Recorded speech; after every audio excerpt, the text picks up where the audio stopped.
So the next question is, again, an amalgamation of questions about education. There is large-scale sentiment,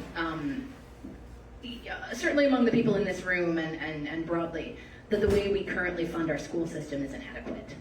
What role do you see the federal government playing in providing for a solution to these shortcomings? And we'll start with Paul Riley.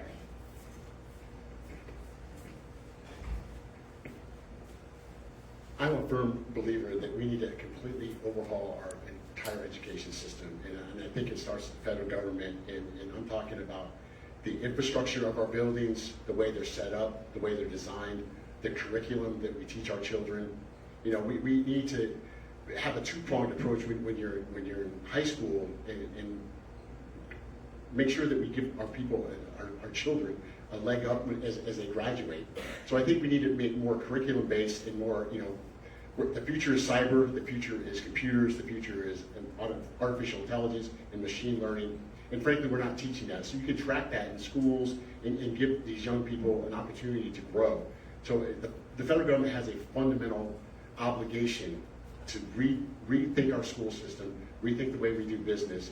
And, you know, and that's part of the reason I think we have so many social issues with now is that children are bored. You know, the traditional 8-hour school day, you know, based on agrarian society doesn't work anymore. This is 21st century, so we need to do a paradigm shift and do something different. Because if we don't, we're just going to fall further and further behind as we're doing right now.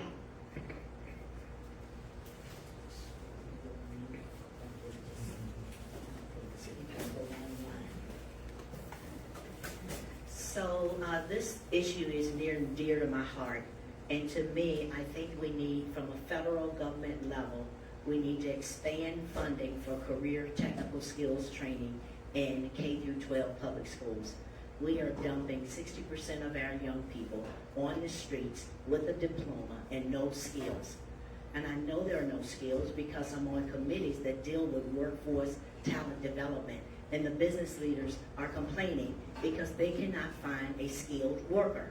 But yet we've got our children locked down for 13 years, including kindergarten, and we let them go. If they don't go to a 4-year college or a 2-year college, one, I don't have money, two, I don't have transportation, but yet you've just graduated. Congratulations. It's creating a system of unskilled people who cannot make a living wage, and it's depressing and literally choking the hopes and dreams of young people.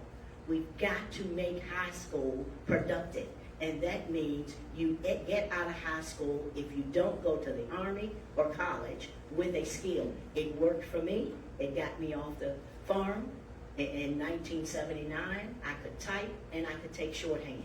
It started my corporate career. And then I went to college and got an MBA and started a small business. We got to go back. And that means teachers, funding, CTE counselors. We can do this. We're just not focused. Okay. From a standpoint of what I would do as a congressman, it's all about funding. We've got to give our local governments the funding to be able to create a very good public education system. Now, there are also a few other things that we need to do. Well, let's go back to the funding. Teachers' pays are way down. We need to provide funding so that teachers can make more money. We also need to provide that funding so that we can get more teachers in the field. I have a couple of friends that are educators in other states, and they tell me the same thing. We don't pay our teachers enough, and they end up leaving. So that's a problem. Those are two things. We have an infrastructure bill that passed, infrastructure law, to make sure that our schools, our buildings are up to snuff, and also getting our broadband out to the schools. Now, I would also have funding for school for age 3 to pre-K. Back in the 1960s, I think Head Start program started, and what we found out over the years is that those kids that were in the Head Start program performed better in high school. The second thing is we need to provide funding for those kids that are in high school. The goal has always been to try to get kids to graduate from high school. That goal has to shift into preparing those kids for life after high school. My team is working on a program called High School Home Ownership.